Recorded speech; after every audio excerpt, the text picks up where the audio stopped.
we're going to bring the curriculum committee meeting to order. We start with public comment. According to policy 903, public comment, which is limited to 3 minutes, should be directed to the presiding officer rather than individual board members, district employees, or members of the public. For confidentiality and privacy rights, specific comments regarding particular individuals must be communicated privately to the school board and superintendent via email at psdschoolboard@penridge.org. Madam Chair, may I? Yes. Just one note for the public. I think this is the first time a lot of you have been in this room. These microphones are very, very sensitive. So they will pick up whispers across the room. So just to let you know that. So if you're up speaking at the podium, they will pick you up clearly. So just a side note on that. Thank you. Okay, so we have some comments pertaining to the agenda. Dawn Curran, Bedminster. Just remember to state your name and municipality and stand at the podium. Please.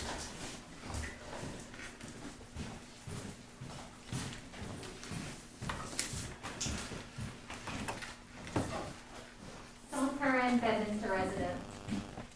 Frederick Douglass, James Baldwin, and Langston Hughes. At the last school board meeting, members of the community argued works of these Black authors are problematic in our high school English curriculum. Frederick Douglass was born into slavery. He was brutally whipped by slave owner Edward Covey, but his life is a story of triumph because he escaped slavery and used his voice to advocate for abolition and suffrage.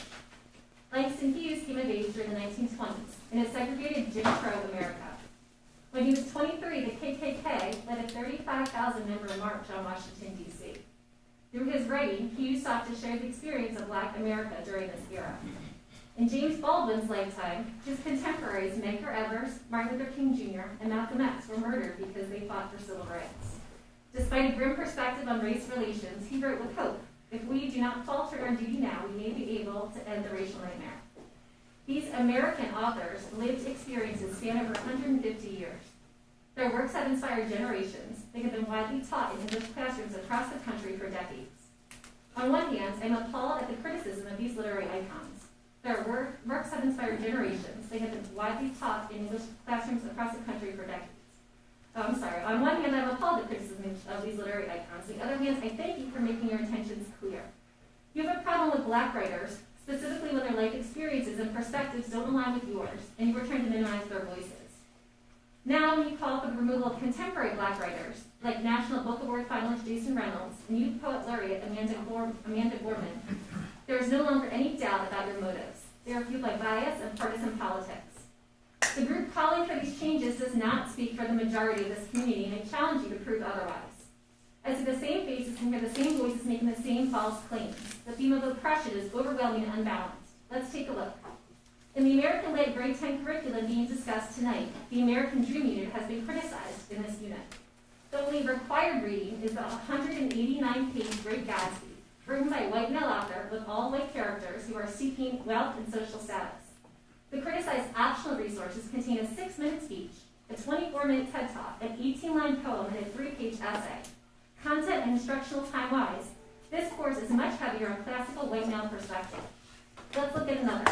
The American Sampling Unit was also criticized on Monday. This unit contains required works by 9 white authors and 5 authors of color. 10 of the authors are male and only 4 female. If imbalance exists, it is to the benefit of white male writers.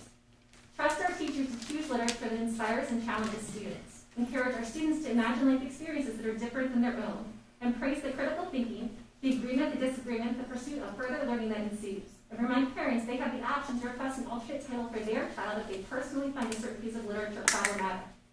I ask you tonight to stop enabling the faction of our community that is targeting the voices of authors of color. Thank you.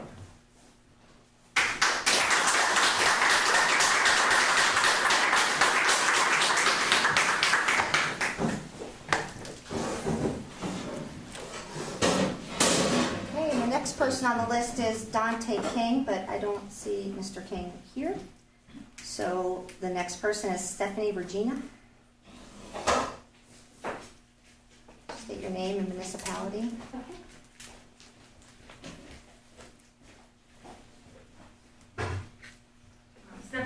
Marina, East Rockville Township. As I've been attending these meetings and hearing comments on curriculum, I've noticed there are a few points about our children's education on which everyone seems to agree. These include that literature and social studies curricula should not be misleading, partisan, or biased, that it should encourage independent and critical thinking, and most of all, that it should be balanced. Using my own critical thinking skills, I have found that the Project 1770-60 Nights to be anything but balanced or unbiased, and I do not see it promoting serious critical thinking about the complexities and various perspectives in America's history. Though activist Robert Woodson developed the project with the admirable intention of focusing on successful African American figures as student role models, the accompanying curriculum is laid out like a self-help course in personal success that tells them what to think instead of how to think, rather than a social studies unit.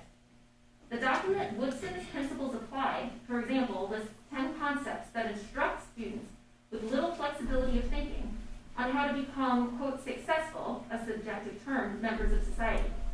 I have time to discuss 3. 1, under the term inspiration, students are told, you can learn nothing from studying failure except how to create failure. This is a debatable concept. True critical thinking would be to ask what constitutes or contributes to social or economic failure. Is there anything to be learned from it? And then asking students to support their answer with evidence. 2, under the principle of resilience, students are told that in, quote, toxic communities where most families have, quote, troubled kids, they should look to the parents of, quote, successful, healthy children to discover the secret of their success, end quote. Besides the fact that social studies class isn't about discovering the not so clear-cut secret of success, this statement rigidly tells students that a childhood is either troubled or untroubled, and that there is only one root cause of that. Instead of asking students to explore on their own what contributes to the disparities between various American communities. 3, under the principle of transparency, which discusses leaders and trust, students are told that we are all sinners in need of a savior. This statement is a belief, and in no way has to do with the teaching of history or critical thinking. In short, social studies classes are not a tutorial on how minorities or anyone can become, quote, successful. They are to ensure that students are aware of the world how the world that they are in came to be, what it is today, the good and bad together, and how we all fit into that picture. It's also a subject which asks students to analyze multiple perspectives on how history has been experienced by groups and individuals, which I'm not at all confident 1770-60 Nights offers. So in the name of educational balance and independent thinking, which the community seems to almost universally agree are academic priorities, I ask the committee to please take a closer look at 1770-60 Nights before it is added to our curriculum sources. Thank you.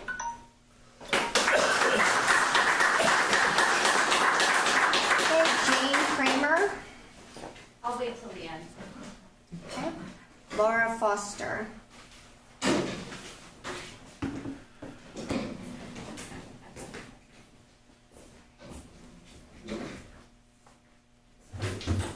Hi, I'm Laura Foster. I'm from East Rockville Township. I have concerns over the curriculum committee censoring the education of our children. Our administrators have proceeded with a deliberate process to hire educators well-versed in their fields of tutelage. Our board has a clearly delineated process for reviewing curriculum, which starts with those educators who write the curriculum. Part of this includes a forum for proposing revisions to be publicly discussed, but does not give the board the oversight to remove educational materials and resources at the bequest of members of our community who may find it offensive. There's a clear process to allow for concerned parents to address the sensitivities of their families. Under board policy, section 105.2, parents have the right to exclude their children from specific instruction. Why do we need to remove books from curriculum and have appropriate language like diversity deleted if there is this option for parents to do so on their own accord? The linguist Roman Jacobson once contrasted political conventions with literacy ones. The problem with political conventions, he said, is that they encourage people to mindlessly agree with slogans, which in turn create unnecessary antagonism between different groups of people. Literary conventions, on the other hand, where individuals get to read and talk about books, were different. Unlike slogans and speeches, literature encourages people to discuss their differences in more thoughtful and flexible ways.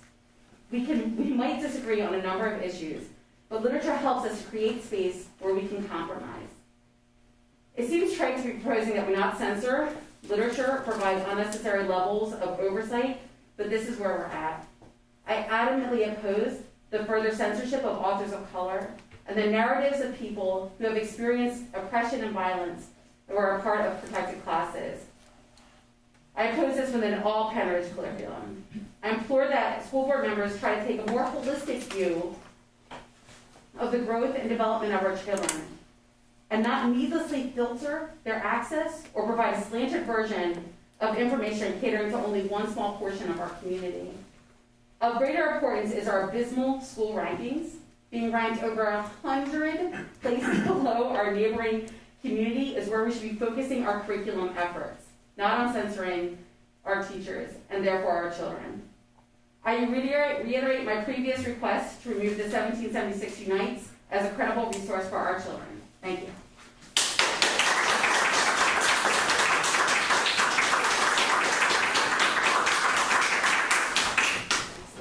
Dante, did you want to speak on curriculum? Not to put you on the spot. Since you want. Let's go before we can. All right, well, we can come back. Wait. You ready? You ready, Lana? Oh, he's ready. You stay right here.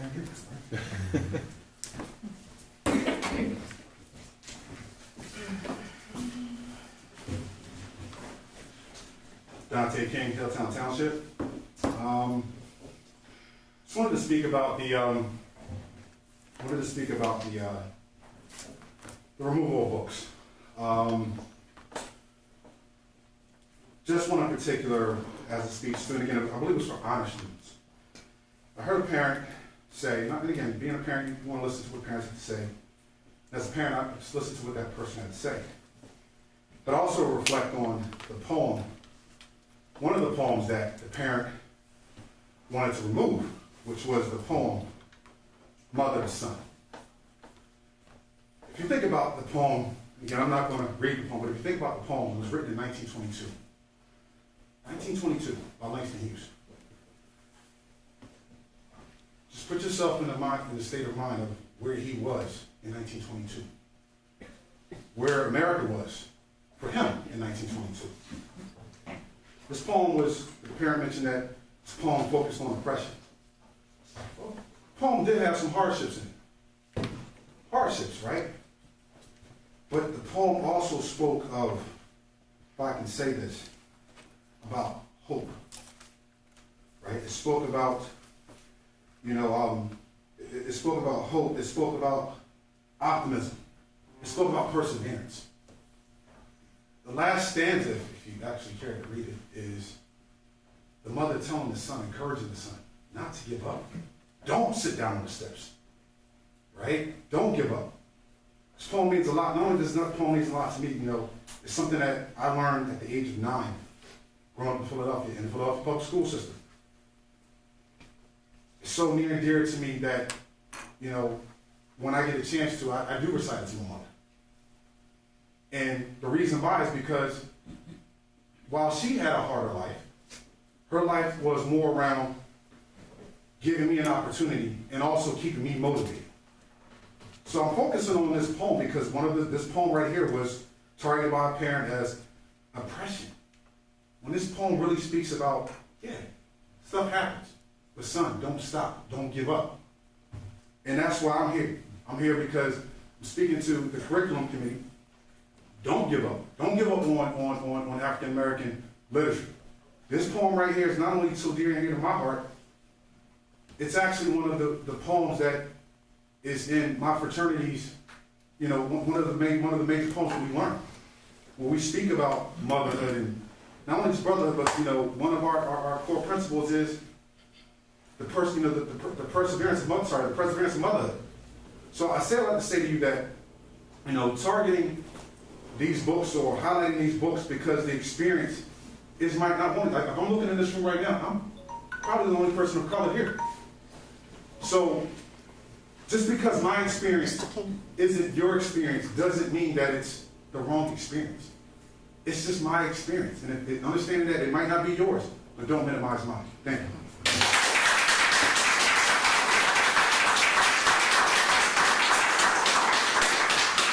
All right, Ross McLennan. Yep. Tough one to follow there. Very good. So Ross McLennan, Hilltown. I want to thank the member who questioned rushing the addition of the 1776 United Curriculum. I do hope you studied this curriculum with an eye towards how it can impact young minds of our students. I certainly spent time looking and reading about it. I had some inkling and I was concerned. I should note that the 1776 United Curriculum was not part of the initial curriculum as proposed, but instead was added over the efforts of our administration who had worked on this new curriculum for several years. History is neither liberal or conservative. It is history, just like facts are facts.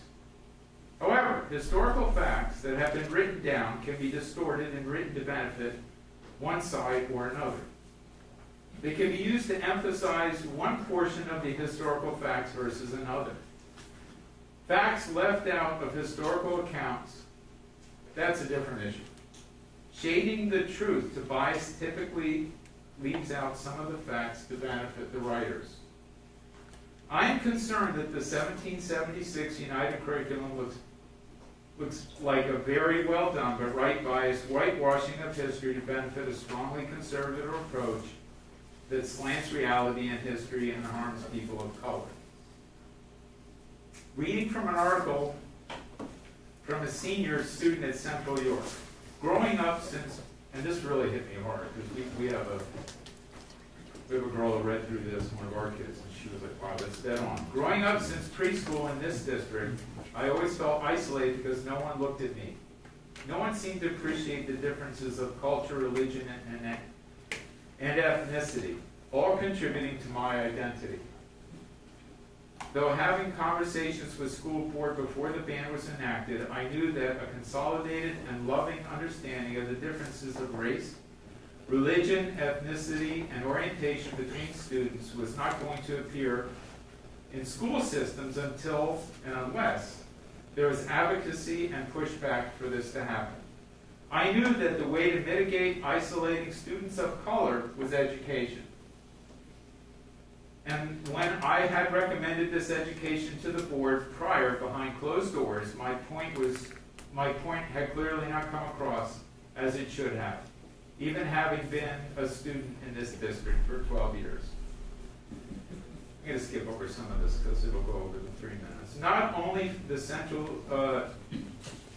York School Board, but school district leaderships across the country are so afraid to learn different perspectives and so afraid to be uncomfortable that they are afraid that talking about racism will lead to the detriment of their image. This is ignorance, and by banning these resources, it will never be remedied. Thank you.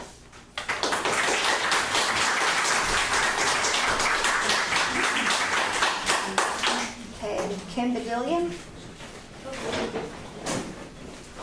I have you as a yes.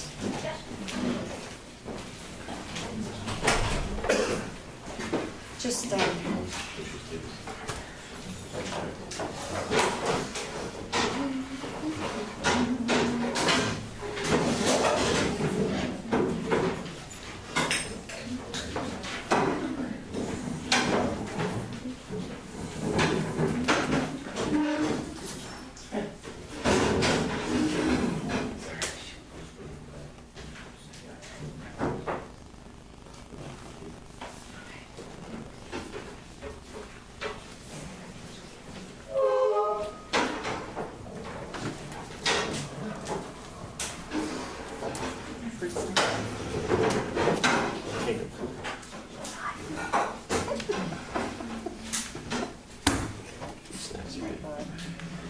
oh, I like fruit snacks anyhow.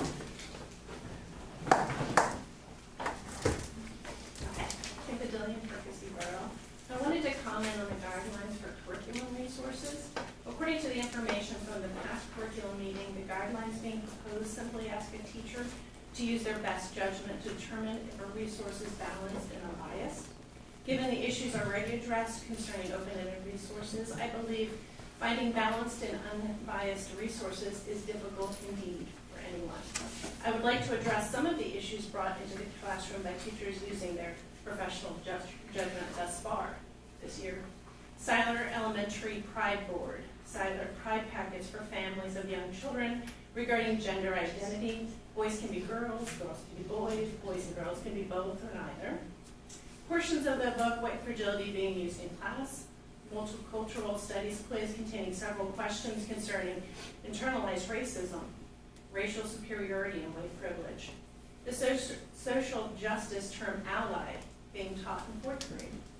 Questions on student information forms concerning preferred pronouns being asked of students, and further asking whether the teacher can keep the student's preference a secret from the parents. Although the district has addressed these concerns as not being appropriate for a variety of reasons, and I thank you for that, the measures came after the fact, and you can't unring that bell. Transparency is the key to keep these incidents in check. Please consider having teachers provide parents ahead of time all of their resources which will come into the classroom, including digital media, bulletin boards, handouts, discussion materials, text, books, pictures, news articles, all of it. To address a comment already said this evening, I would like to reiterate that curriculum concerns raised previously by me and others centered around content of text. Content, not race, not the color of the skin of the author. Content slanted toward oppression as prefaced in the curriculum by the big idea that was meant to be conveyed through that text or that resource. Thank you.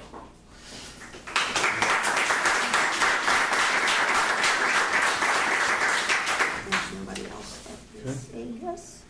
Okay, so we'll go on with the agenda. Dr. Scheid and Mr. Ververka, you're first with the social studies current event checklist for teachers. Thank you, Mrs. Cullen. At the last board meeting, there were two comments made about the current event checklist for teachers. I did, since I have this opportunity, want to speak to, if that's okay, Mrs. Cullen, to Mrs. Bedelian, who talked about the memo for teachers. Was that okay? Can everybody hear in the back? I just want to make sure. In here, okay. I just wanted to let everybody know that memo isn't new. I sent that out in 2018. So it wasn't a new memo, and if I could just read what is on the memo, it's not just one line. It's have you previewed the resources in its entirety? Is the resource aligned to the content, skill, objective, strategy you're teaching? Is it developmentally appropriate for your student population? Is there language or images that are easily misrepresented or misinterpreted? Is the resource balanced and unbiased? If you have questions or concerns regarding this, please see your building principal and/or the appropriate curriculum supervisor or coordinator for further guidance. So that's in its entirety, so I just wanted to make that clear. In terms of the current event checklist for teachers, so two things. There were two comments that we listened to. We appreciate your comments, and this is how we made some revisions to try to answer your questions. And the first thing we did was, in the original document, there were a list of all different kinds of news sources for teachers to decide which ones they would like to use. One member of the community offered All Sides as a way to look. It's All Sides Media Bias Chart. Let's see if I can get that to No, I think if I scroll down, I could probably show it to you. It's scroll, yeah. There it is. Okay. So, and we thank this community member for offering it, and we looked at it, and we already had that. That was actually something that we were already looking at for our news sources. But this chart does a nice job of helping teachers see at least what some people think the news sources fall to, whether they're extreme right, extreme left, left, right, or they radiate somewhere in the middle. But it gives you many resources for teachers to take a look at, and they can provide a good way to be able to see multiple perspectives on different topics. So that is one thing that we did. And if you wanted to add anything else, Mr. Roberta, before I move to the other.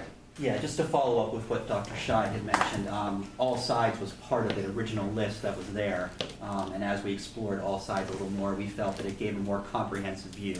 We had several sites listed there. It was balanced, but not quite comprehensive enough. And so we thought that this chart gave us a nice comprehensive view of the multiple sources that we want to use. And so in terms of teachers looking at this, they can use that as a good barometer for, again, we always want to bring in multiple perspectives when we're looking at various topics. And so this gives teachers an opportunity to look at those multiple perspectives and be able to balance what's happening in the classroom. So we thought the chart was a more comprehensive approach to looking at the different media sources that are available. The other comment that was made was when we had different teaching strategies that we put into the document that teachers can use to help students with dialogue and learning how to be respectful with different perspectives. When you clicked on it originally, it went back to a different website. So we removed the website, and all of the teaching strategies now are just PDFs. So when you click them, you don't go back to, it was Facing History website. So you don't go back to that. And Facing History website's not part of our resources anyway, so we were perfectly fine doing that. We weren't using it. So now teachers, all they do is they can choose them. They're all just PDFs. They're not linked anywhere. So they were the two major concerns, and this is how the Social Studies Department and I offered to remedy that. Did you want to add anything else? If you can just go back to the chart just for a moment. Sure. There's a link to that. If you can go down just to the strategies, actually. Oh, the strategy, okay. More? There should be a chart right above the iceberg. Okay, I'm going the best I Should be can. right. No? Nope. Okay. Well, basically, the chart has multiple instructional strategies for different purposes. So there are different purposes of why you would be addressing a current event with the students in terms of looking at the various ways you could do that. And so the strategies help us to do that. So if you want to introduce the students to a topic, that's there as well. If you want to look at it from different perspectives, then there's a strategy for that. So it just gives the teachers a nice sampling of the strategies that they could use for each purpose that they would have for looking at the current events. And that, again, that chart is, if you click on Return to Chart, it might bring you back up to the, hopefully, let's see. Oh, we'll see. Okay. It's not. I just got to it by just scrolling up a page above the news sources chart. Okay. Above. You mean the one- The- It is a 40-page document. Yes, Oh, is it? it's really long. Oh, sorry. A lot of, What page are you looking at? so we put those I'm links in sorry, there. it But doesn't So have a she's- page she's- number. I'm Actually, on yeah, the this is page a really before long document. news sources. She's right above the chart that we just looked at, Okay. Dr. Scheid. Like one page above the, Yeah, you're closer to the top of the document. So for like uncovering the complexity of event, it says, try this strategy, and the Right. strategy's iceberg, which is what Mr. Viverka. Correct. So for each purpose, there's a strategy associated with it. Yeah. Can you explain iceberg, just as an example? I know it was up on the board, but. Yeah, so it gives you a chance to look at the, again, the tip of an argument or a topic or a headline, and it allows you to go deeper into that story and in terms of looking at a much deeper level. And that's interesting too with just to mention the All Sides as well. It's interesting, the site itself, as you go, there are headlines there, and they actually take headlines from the various sources. So it's basically a headline, and here's a headline from the right, from the left, and from the center. And so it actually, lists those there so students can see all three of those perspectives on a There it certain is. topic that's there. Oh, there it is. Wow. But again, it looks at different purposes for why you would want to, discuss a topic, and looking at it from different viewpoints gives you those different strategies that then you can use as a teacher using those various sources. That makes sense. And these strategies aren't linked to any particular website. They're not owned by. Correct. I mean, they're used across the board. You Yeah, go to they're lots of strategies, different right. websites and find those. In social studies classes. So, Mr. Verwerk, I'm assuming the links all just link to the text. They Just just link to- hyperlink you down further in the That's why it's text. 40 pages. Yep. yes. Right, and so every time I get on it. Yep, that's fine, that's fine. But that is now what teachers would have. And it was always a teacher resource. Correct. The student guidelines stayed the same, Okay. Okay. okay? Yep. I do like the idea of having the left, right, and center headlines, because we all know Uh-huh. that That's a nice feature. even with a headline, Right. things can be manipulated to tell a story if you're a person that just reads the headlines. There's no real checklist though, that you can actually go through when you're picking a topic and you actually see a checklist, you know, where do they lean and how is it? In terms of the sources, Correct. again, that chart kind of helps with the sources because All Sides bases that on research in terms of what they do in terms of the online sources, where the news and the editorial pieces, which is more and more, prevalent in the media in terms of where those sources come down. And so the teacher can, or the students can choose those different sources to use for any kind of topic they would cover. I think mostly they have them, fairly good. Well, and A it's really couple of interesting them. too with the founder of the site, and he refers to it as multi-partisan. So it's not a bipartisan, or it's not a nonpartisan site. It's actually multi-partisan. We're actually showing the multiple views of the topic and using those various sources to do that. So it's a unique approach to looking at the different news headlines that are out there. Okay. All right. Does anyone else, Ron, did you have any other thoughts? No. I like the rating system. It's helpful. Yes. You mean this, the LC, the Yeah, LLC? yeah, I'll call it a rating system. Yeah, there it is. Kind of laugh at NPR in the center, but okay. So provided that they are doing that, I think that's all really anyone, is looking for. When we talk about giving kids different perspectives, that's what, we're not looking to cut things out. You want to add to make sure that they're getting a variety. So I think that's a good start. Mm-hmm. Agreed. Sorry, let me have to close this. Back to Yep. American literature. Back to Charlotte. Okay. All right, so next will be the American Lit grade 10. Thank you, Mrs. Cullen. I'll have Mrs. Raper go into more depth, but I just wanted to let everybody know how we approach this. We've been talking about certain books where students will choose one of them, or they can choose a different one if they wanted to, at the very end of this school year for American Lit. So we thought it made some sense to be able to provide all of the required and optional reading so that everybody can see what students are reading from the beginning all the way to when they have that literature circle time, where they would just choose one book. And if they couldn't find a book that they wanted to read, either to learn more about themselves or others, they would also have the opportunity to talk to their teacher about a different book. But I'm going to pass this over to Mrs. Raber so she can talk to you about the entire course. So this is also a very long document that is literally just every text that is listed in the course, required, optional, or choice. But what I think is important about American literature is that the purpose of the course has not changed through our renewal process of writing this curriculum. It's always been about exploring American literature, exposing students to the literature that was in America over time up until now, and giving them a chance to see how format, perspective, genre, all of those things have changed over time as America has changed and evolved over time, and then allowing them to explore those things. So that is still true.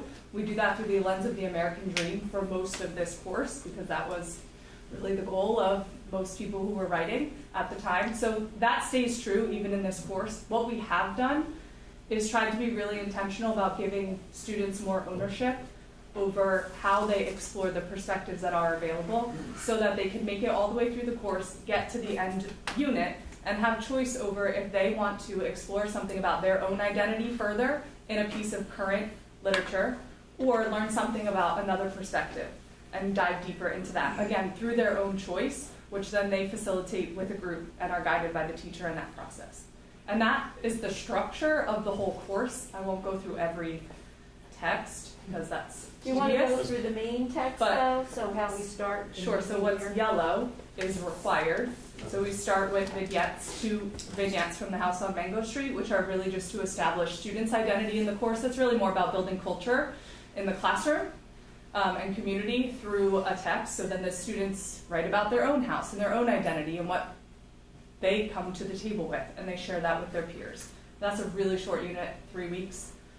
And then from there, they move into the American Sampling Unit, where there are pieces of literature for over a period of time.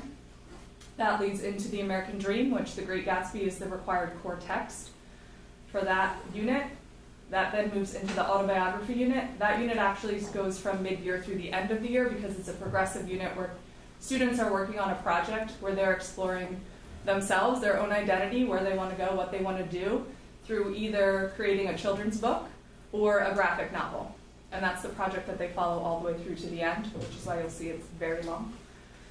And then from there, we move into the Justice Unit. This unit has, in the academic course, 3 choices for teachers to choose as the core text. In the honors, there's 4. So there's one right there to kill. Yep, To Kill a Mockingbird, The Crucible, 12 Angry Men, and then in honors, we add In Cold Blood. From there, we move into the I Stand For unit. That's a persuasive writing unit. They study speeches. I Have a Dream speech by Martin Luther King Jr. is the required, and then there's a lot of resources in there for students to go and explore speeches on their own to then craft their own as a piece of writing. And then we move into the final unit, which is the Faces of America, and that's the Lit Circle unit that currently has 20 options for students to explore. They will start to hear about these texts in January from their teachers so that they have enough time to research the books that they're really interested in, so that the teachers have time to have conversations with students to make sure they are picking the books that are the best fit for them for their goals for the unit. And this unit does not start until at the earliest April. So we're talking months of conversations and research and time with kids, which we have not done before. And it's been intentionally built into this course so that students can get the most out of it and explore what they want to explore. And that's where it ends. And then we added the summaries, so they're linked, the summaries of the text, we linked there, so if anybody wanted to look at those and read some summaries of the books, we added them in there. We are going to be doing book talks. I mean, we're all going to be involved in that to help students get a gist of what books are about before they make their selections. And that never prevents any student from changing their mind, even if they did choose a book and thought, well, maybe not, that's not the one I want. They don't have to read that book. So we thought that this would give everybody greater perspective on the entirety of the course. So that was, one of the main points is that previously there was a look at just a small set, what was it, like 20, 21 books. It was a narrow view, but this is the entire year now so that you can see Right. a variety. And some of the things don't have summary links. I mean, some of them don't, but the you're only going to summaries add that are listed are for that last unit Faces because of there's so America. many Okay. student These are the choice lit books. those student choices. Everything Okay. else that's required are optional texts are not, there isn't a summary linked for them, but because they're student choice and those are being explored, we linked a summary. Okay. And so, oh, go ahead. No, I wanted to add, I mean, I like the selection, I think it's well-rounded. I think that where I get concerned is reading what the book is described as, for the parents. I want sure the parents can look at it and say, and when they need to get involved, but if you see that many books without details of what is in there, and which is hard, because I know they have no rating system in books, like movies and things like that, but it would be nice for the parents to be able to be easily involved. And, if they want to read this book, then they can have a little bit of a synopsis. And I don't know where to do that, but that's probably the place. But at least so that the parents are better educated. That's Yeah. the only Or thing I see. or that if there's an could be added. objection, they can select an Yeah. alternate text. So they have, because you don't want to find out too late. Yeah. But the mix you have is very good and should be something that a parent can find something that they can. I'm fine. Okay. Yeah, no, I mean, and that was basically also the other thing. It's not so much about censoring text as much as giving people information so that they can make a decision. I think, like I had mentioned, was it only last week? I can't even remember. But at the board meeting about how the movie rating organization, they don't make a moral judgment. They just say, this is the content that's in this movie, and that's how they derive the ratings. Did you say at the last meeting that there is a rating system for literature, or no? It's not a rating system per se. You can find where Yeah, the list of, well, It's like a there's movie. profanity or yeah, it's like a movie thing, not. sexual innuendo, Yeah. They were right? So fighting. you can see that. I'm sorry, go ahead. Yeah, I Mr. mean, they were fighting, the organization are fighting not to do that. Hmm. But they do the profanity similar to what's in the movie, but they don't, nobody's taken, and that's a huge project, I mean, I don't know how they would Well, really do yeah, that. that's But a problem. There's no rating systems for, And we're afraid that, I mean, just with anything, even movies, but in a book, you could find 2 pages with profanity on it. What you want to know is what the book's about, Yeah, right? So, there isn't one that does it exactly like that we No. would be able to do that. What we want to do is try to, well, all the teachers read the books. So the books have been read in their entirety. okay. They're the ones who are saying, this is what it's about, the conversations start happening. Are there books that have profanity on a page here and there? Yeah, yep, there are. Are there sensitive topics? Yes, they are. We are talking about our high school students. This is an opportunity while they're still in high school to read sensitive books about sensitive topics with teachers and parents who can still be talking to them about it prior to them leaving high school and us and going away to college, where that's not going to be the case. So they may be challenging books at times, but they have teachers to support them and their families who can say, you know what, I'm going to help you through that, or no, that's not a book I want you to read, and you can read, 3 of the other titles that make more sense for you. So we thought we gave a lot of options and choice while we developed it, but respecting our students as teenagers to be able to read difficult text and learn about things that may not be common to them. Right. No, and I mean, we all, well, not maybe all of us, but I have teenagers and, and I guess adult children now, but again, it's just about being informed for the parents, and we do have to be respectful, so to whatever extent we can give the summaries that are accurate, like true to, I was, the contrast between the Amazon review and the other review, if you're looking at that as a parent, and you're not going to know, what's in there. So we just, I think it's a good idea to be as upfront as possible so nobody's shocked at something. So that's a good question, though. So if we could talk about that. We weren't sure. Honestly, we started out with Mrs. Raver and the teachers writing some summaries. And then it's like, oh my gosh, but we're writing it from the perspective we read that book. Is it better to just get Goodreads and Amazon to say what the books are about? Should we add an additional one? That really was a struggle. So we actually were looking for some guidance on what does make the most sense, because we don't want to be the ones writing the summary, right? And then you click on these and Goodreads says this and Amazon says that. It's not that easy, but there we is no could, standard. I'm sorry, I'm sorry. There's no standard. Google has Right. like 10 or 15 just right here, different options of where you It's can, frustrating. yeah. So what Yeah. is linked here is the publisher's summary, Right. Yeah. right? So that's what we go to when we're looking at summaries of books. I also think we have to be careful about the difference between a summary, a review, and then a purpose for putting it in a unit. So the chart that is in Atlas right now is the purpose of that text in the unit. It's not a summary. It's why it was chosen to fit the needs of the unit. What is linked here is a summary. What you can find online is a review from everybody who's ever read the book. So I think we have to be careful about what lens we're using as well. As many summaries as we can link, we can do, but it's really about what the publishers are putting out about the books, because there's no agenda there. So the ones that we saw, the short versions, some of them were very short compared to what was So those are similar. that's not a summary, it was the topic or the purpose for choosing that book to fit into this unit. And I think that's where a lot of the confusion came from. If you look at these summaries, they're very comprehensive and they Yeah. flow like normal book summaries do. Okay, that's better. Okay, yeah, that would be better. So that would be linked, the topic and the purpose is already in Atlas, the book talks will be added. So beyond that, if there's something else that we could be adding, we will look into that. I have a separate curriculum thing.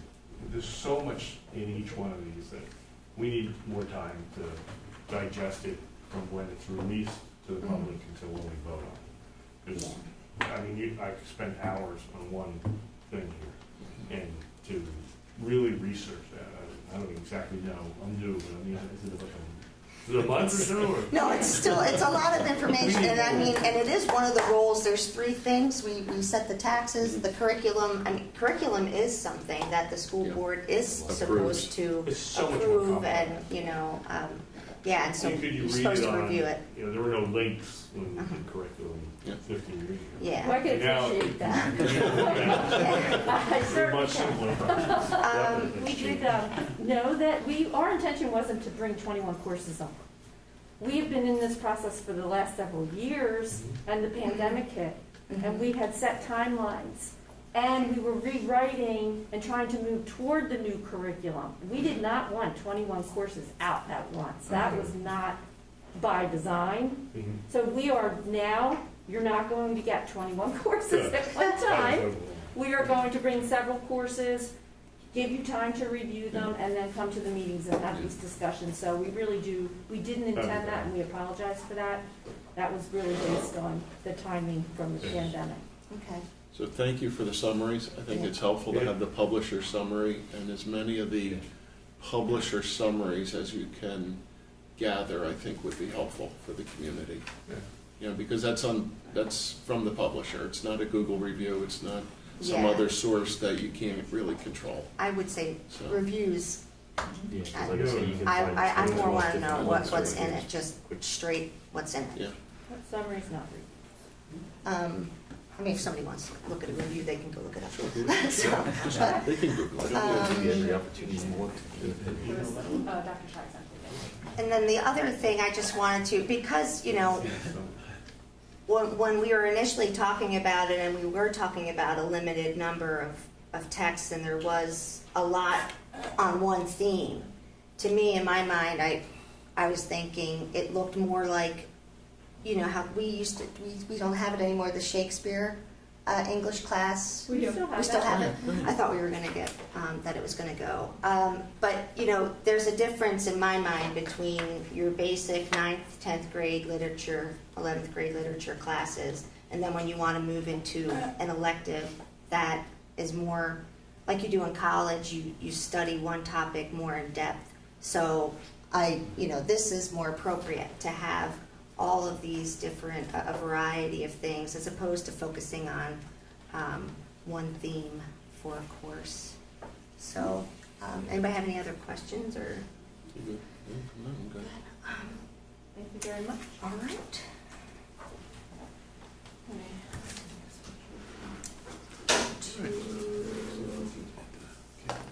Something. Okay.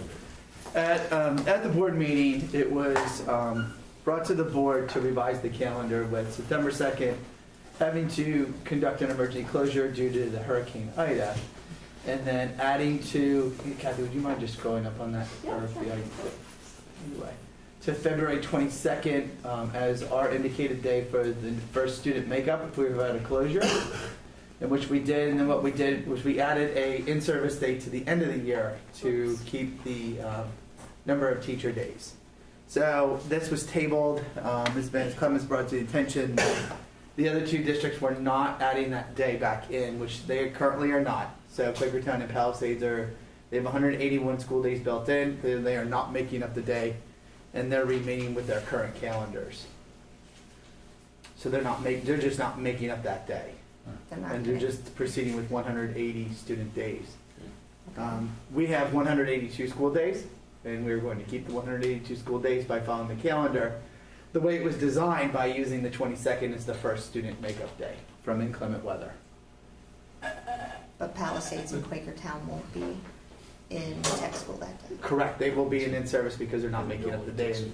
On their calendars, it's a scheduled day of in-service already, And they're not changing it, and they're not changing it. and we want to change it, and then, so what would the kids do for tech school?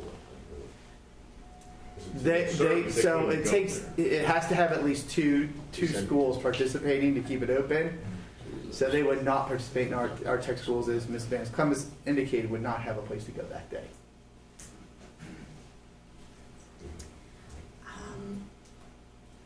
we have a couple options. Okay, all right. Option one is you don't make up the day, and now you have 181 student days. But as I said, our calendar, we have it built in that the 22nd would be the first inclement school day. What happens if we get a day in January?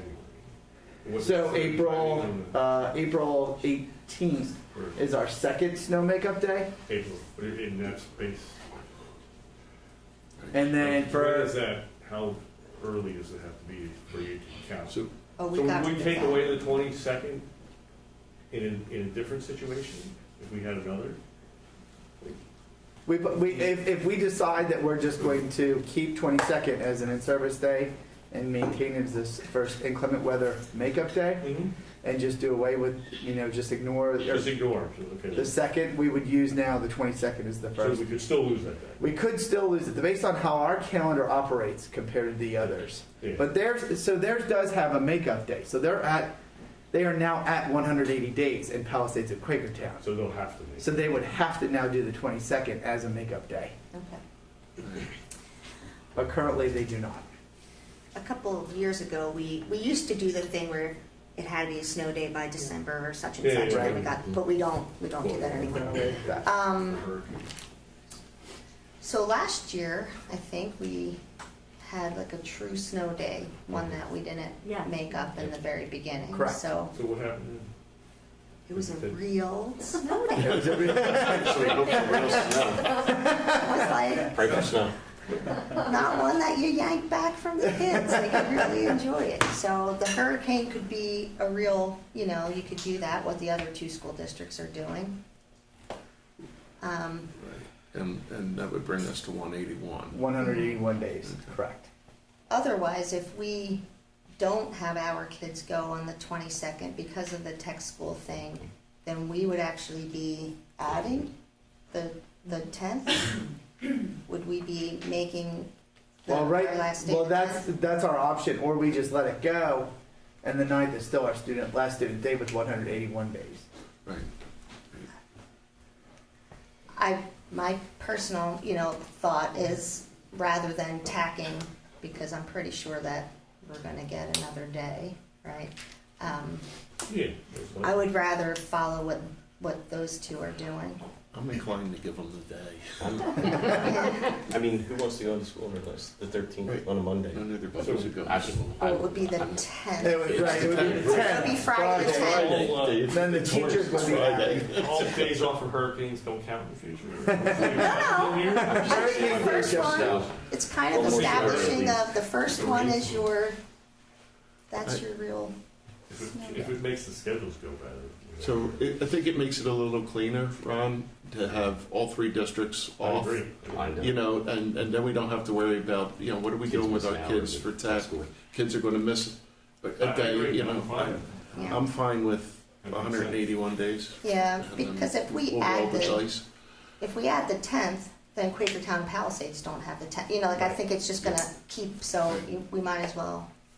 So in preparation for the 22-23 calendar, the three of us and the tech school have had an initial meeting to say we're going to make sure next year this does not occur. Okay, So, Good deal. sorry, kids, there's not gonna be a free meeting. It also depends if they all cancel school.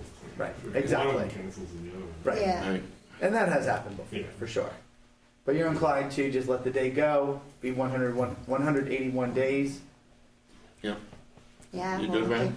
Well, You good we'll with have that? to, Yeah. there's obviously it has to be voted on, right? Right. But to move forward. To move That was forward my with that, prediction. I just think it's neater. It's clean, like Mhm. you said, it's cleaner. Yep. It's a lot less confusing. I'm All sure right. Megan will. Yeah, she had She said, brought it up. she had sent an She said it. email, talking about the tech school thing, Right. but then the other thing she had mentioned was doing in-service days throughout the year. In the middle of the year as compared to the end of the Yeah. year, she was like, to put them, and I think that's something that when we started doing the calendar differently, that was one of the reasons why we did, was to put in-service days in the middle of the Built year, so you into the could year. learn whatever it is and implement it into the classroom. Right. So, all right, all right, and I will adjust that and have a new copy for the board meeting on the 25th. Good deal. okay, good. Change the color. Yes. Change the Yes. color back. Most importantly, kids, we did not, That's Didn't extend the school did year. not. That's a winner. All right. Okay. So we don't really have old business on committee agendas, but just to go back to the comments, as far as, I'm so sorry to interrupt. Can anyone put me to the pool? It's my daughter's first night. All the way around. You want me to go? Yeah, we're trying. I don't know if all the doors are open. All right. Yeah. Well, we need better signs. Well, he's got to drive around. He's got to drive around. It's a long walk. Thing to do. So again, I just wanted to go back and revisit some comments, just to make sure everybody understands. I don't think anyone's trying to minimize anyone's life experience. I think that we're all asking for everyone's life experience. At least that's how I see it. We're all asking for everybody's to be respected. That one isn't, more important than another, and we shouldn't be excluding things. And as far as like the reason I'm the one that had suggested the 1776 Unites project, it's definitely not whitewashing. The people that founded it would probably take exception to that depiction of it.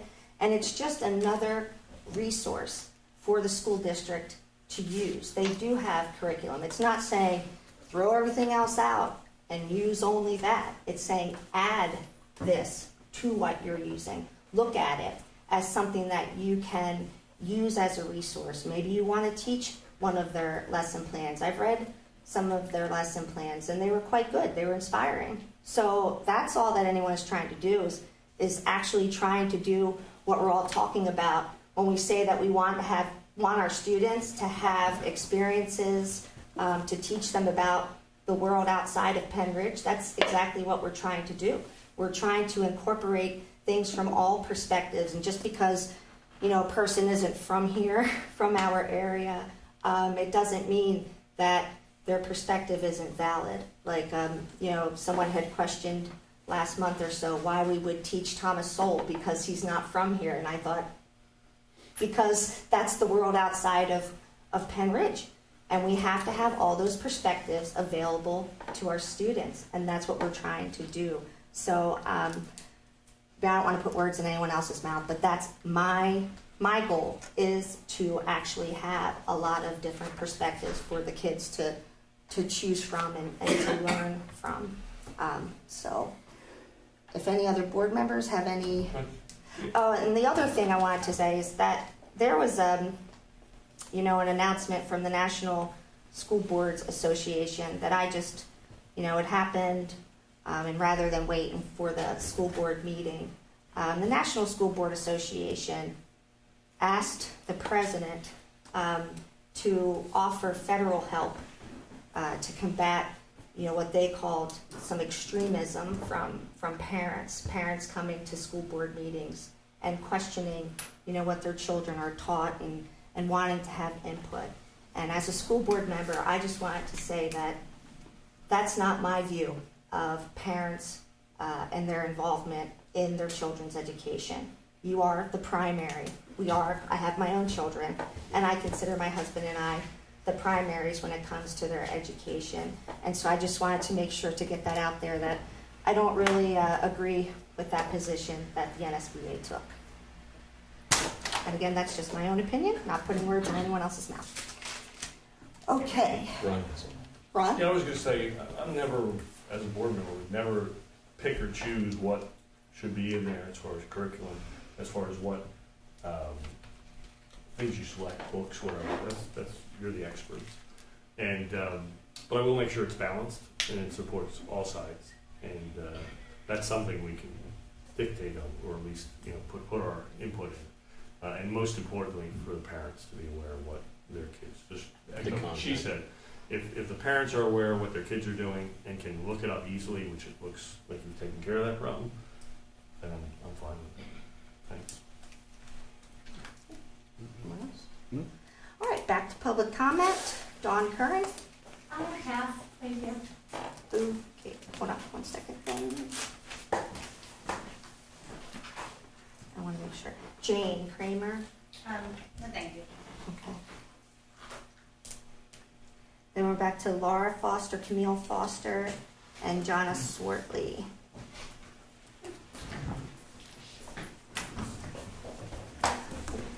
Just 1 minute, please. Sorry.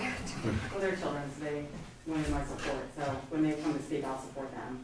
No, I'm saying I just need to get the time. Oh, okay, sorry. Okay, go ahead. So I'm a little bit confused about some recent comments about that school board member Picks and Chooses was added into curriculum, because I believe Ms. Poland just said that she was the one that suggested the 1776 Unites as an educational resource. So I just want to make sure that that's clear, that there is that board input into it. Also, if you guys decide to keep the 1776 Unites website as a part of some kind of vetted educational resource, I respectfully request that you put a caveat in there that this website was, and this movement was directly as a result of the 1619 project, and that you add that in as well, so that there is truly an unbiased view of what that curriculum and what those statements mean. I heard a parent talk about back to school night at the last meeting. I am in the same space of loving our STEM and science classes. It is in these classes that kids are taught the scientific method. Science is the process of proving and disproving theory. It is about identifying facts. Once we learn something to be true, especially something that impacts the well-being of others, it is my obligation as a therapist and the school board's obligation as a governing educational body to incorporate that knowledge into our practice. As a result, also at a recent school board meeting, I heard some community members express concern about providing safe spaces for LGBTQ+ children. Suicide is the second leading cause of death among young people, with LGBTQ+ youth being 4 times more likely to consider suicide, to make a plan for suicide, and to attempt suicide than their peers. Understanding the number of LGBTQ+ youth who seriously consider and attempt suicide, as well as how often suicide risk occurs, improves our ability to serve and advocate for our youth. CDC studies results, as well as a dozen other scientific studies, demonstrate that LGBTQ+ students experience more violence, victimization, and report more suicide risks than heterosexual youths. Among these youths, differences in the proportion reporting violence, victimization, and suicide risk by sex and race and ethnicity were found. Results highlight the continued need for comprehensive intervention strategies within schools and communities with the express goal of reducing violence, victimization, and preventing suicide risks among LGBTQ+ kids.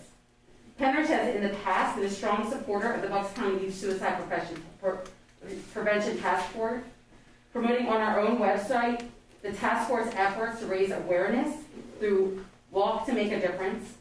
As a former director of crisis services, I have sat side by side with Pennridge staff members supporting the mental health of our youth.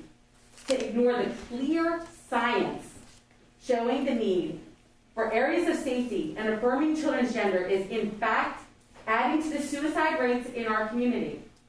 If you choose to impose these draconian restrictions of expression, know full well that you are increasing the risk of death of our children.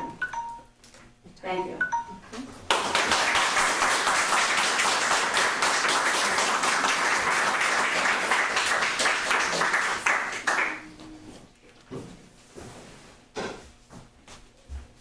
Dave Badillion?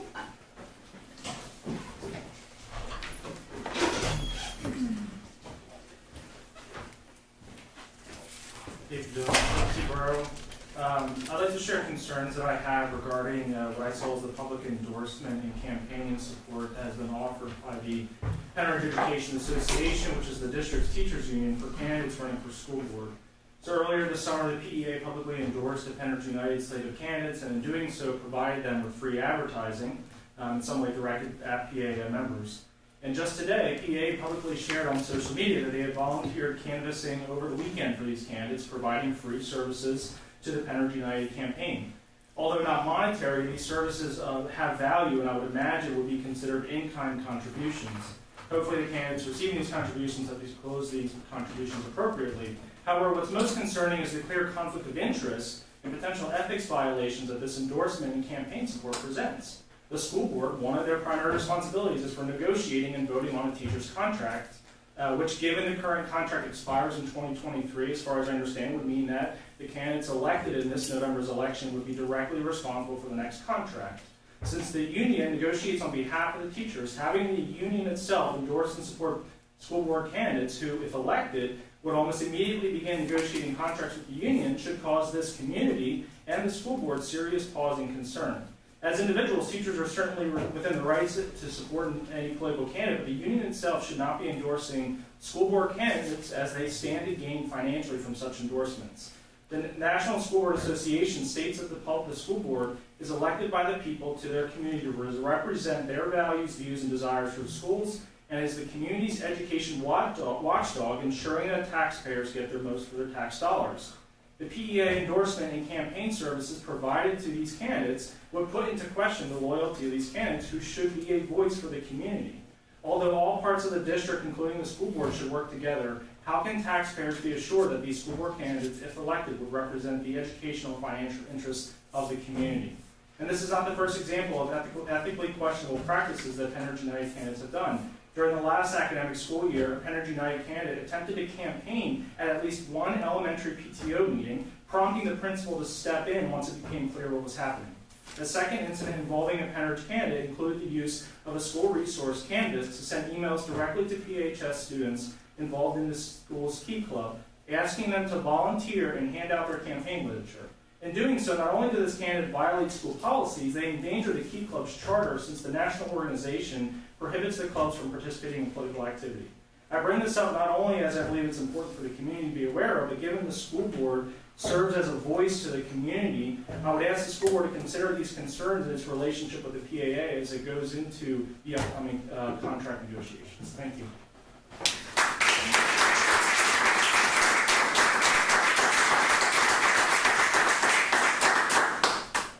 Okay. Nick Taliska?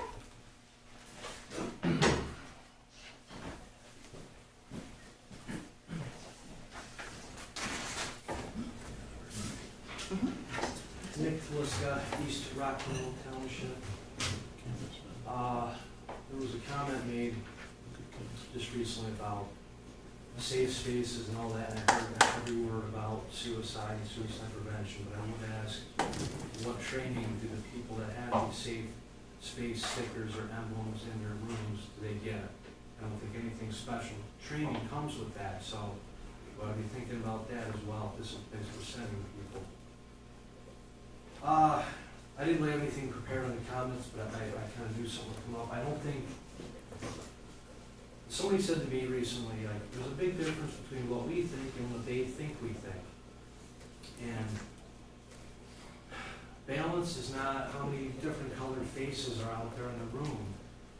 Our intentions are clear. How come nobody can state what our intentions are? If I'm speaking, I'm just speaking for myself here, but like, you call us everything, racist, homophobes, you never call us liars, right? So we're all lying, racist and homophobes. Look at the language here, our intentions are clear. We want to censor authors of color. It's just not, it's not honest. You're not being honest with yourself, okay? If you're not going to be that, we can't even come together on these topics. And they're serious topics, right? Targeting, we're targeting.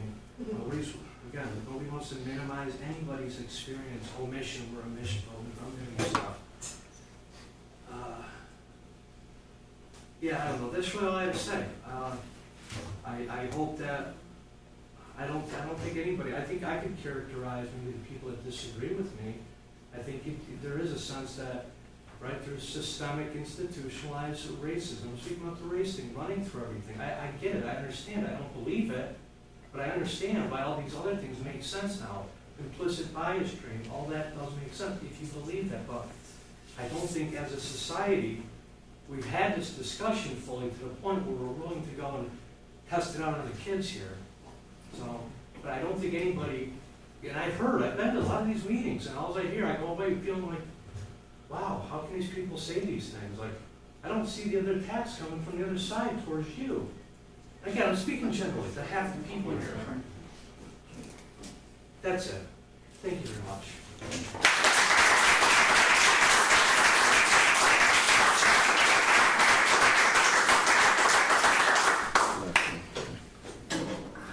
So Kim Badillion, did you? Yeah. I'm sorry. Okay, sorry, I did not. Okay.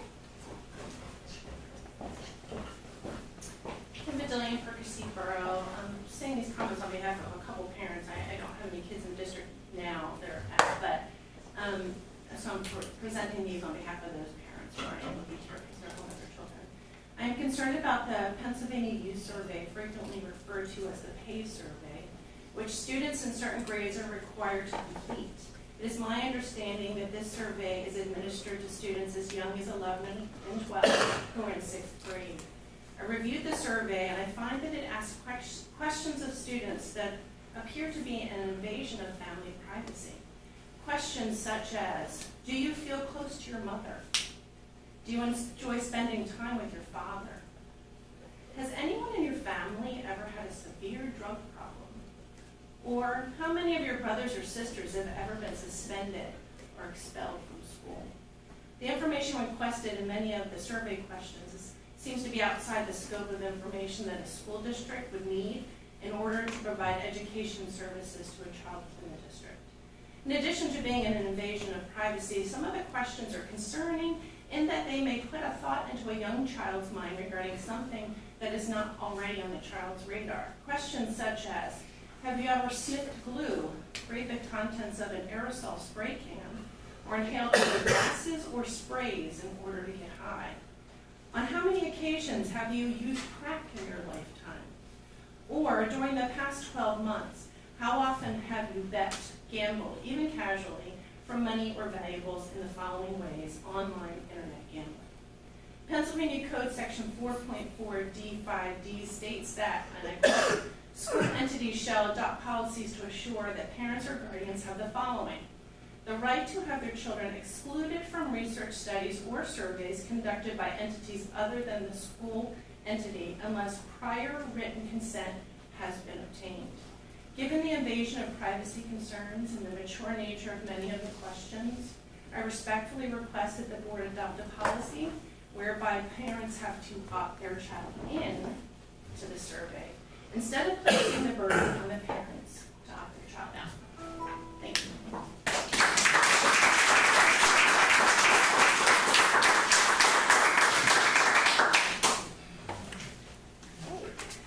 That is all I have signed up for public comment.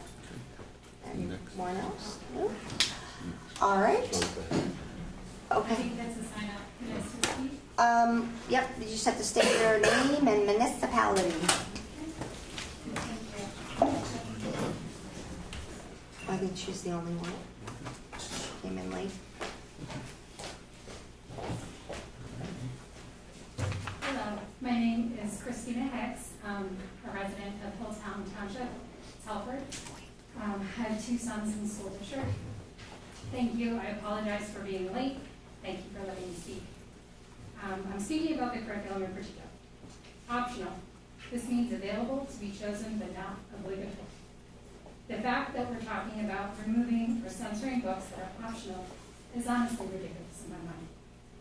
Why rob the entire student body of the option to expand their knowledge and read outside of their required reading for a select group of people who can simply tell their kids to not choose the books they don't agree with? Why dumb down a curriculum instead of bolstering? Optional books should not even be a topic to vote, in my opinion, because they are not optional. When did optional reading become such that people feel that they have to come out and argue to remove other people's rights to read something? I thought we believed in freedom in this country. Freedom to choose. My family certainly fought for this and many freedoms. People talk about adding books about patriotism, patriotism, and war heroes. I'm pretty sure we covered these topics quite a bit already. I come from a family with representation in multiple branches of the military, who I proudly think of and thought of when we talked about the U.S. representation in wars and conflicts repeatedly in social studies and literature classes. I also come from a family who were forbidden to speak Italian by my great-grandfather because they were afraid that they would possibly end up in internment camps. Yes, Italians were interned as well as Japanese people during World War II. 600,000 Italians, to be exact. But this is not something that is taught in the regular curriculum. This is something that is very much a part of our history. Why should students be kept from reading about other Americans' experiences if they choose to? Is the only experience that matters the one that paints the United States in the most perfect light? I am a proud citizen of this country who believes that the best way forward is by understanding who we are, and who we can become as a united people. We can't accomplish this without a deeper understanding. We can't look beyond our own self-interest and come together without choosing to open our minds. We are doomed to repeat our mistakes if we refuse to learn from them. I hope that you as a school board will choose wisely. I hope that you will trust your educators. You have put guidelines in place that are fair and specific. Thank you. Please trust your educators. Thank you.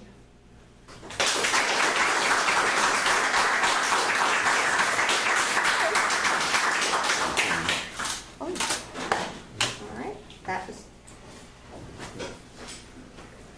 Okay, we're gonna. Did you want to speak? I can speak without signing up. Uh-huh. Is that okay? Sure, wait one moment. Okay. I do want to just reiterate that we haven't taken off, we're just offering people the ability to know what books contain. But go ahead, your name and municipality. Lee Rushmer. Okay. Just to be clear, I thought at the board meeting, the policy was you had to sign up. Am I mistaken or kind of confused? Can we speak without signing up ahead of time? You're supposed to sign up, but, I mean, we take the sheet when the meeting begins, so if you are not able to make it here on time as a courtesy, I like to check to make sure. But I didn't intend to speak. Okay, well, you're speaking now. I've been to meetings for, on and off for 35 years. I come to meetings not with any intent to speak or not to speak. I kind of just see what happens, and tonight I really didn't come with this intent to speak, but I was moved to speak. So I guess what I wanted to say, and I have no idea how much time I already used, but I want to be clear that what happens sometimes is confusion. If a policy is that you have to sign up ahead of time, let's not make it arbitrary. Let's be clear. If a citizen can speak after a meeting without signing up, then let's make that the practice. Leave it for an hour so you can change. When the meetings get big, it could go really long. About books. Books can be dangerous things, can't they? Some people burn books.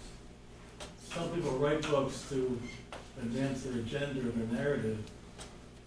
But ideas start wars. When I was a junior in Penn Ridge in 1971, winding down the Vietnam War, a teacher said, let's do something different. Let's have an elective. And the name of the elective was called War. Well, as a teenager, at 11th grade, we're looking for some exciting things. So I signed up for that course. I never forgot the books that we read. A Separate Peace by John Knowles. All Quiet on the Western Front. Red Badge of Courage. And a book written by Don Trumbull called Johnny Got His Gun. Read it. He was listed as a communist during the McCarthy years. My history teacher told us the first day that when he started at Penn Ridge in the late 50s, he was told he had to sign a form that said he never was a member of the Communist Party, nor would he be in the future. He refused to sign it on a constitutional ground, and he won, because this is America. So my point in this story is just simply that this is not a new thing happening. I don't think the issue is books and material and curriculum. I think the issue is power and civic involvement. So the good news is, with the pandemic, hundreds and hundreds of people started attending meetings and never knew what was really going on. So I think that's a good thing. And I think that what, I'm sorry, I forget your first name, the gentleman with the long hair. The joke. Nick? Nick. It's a joke, I got a joke. I get that joke because you already told me about your hair. But I agree with you, Nick, that part of the problem, this is not the structure to talk with each other. And we need a new structure. So my nonprofit called Just Community will be looking to do that later this fall, to create some forums to talk with each other and not have applause about one person's speech or another, because that sounds like a spectator match, but to really talk with each other. So thank you for allowing me to speak without signing up. I really encourage the board to be clear with your policy going forward, that people can speak, move during a meeting if they want to speak. Thank you. All right.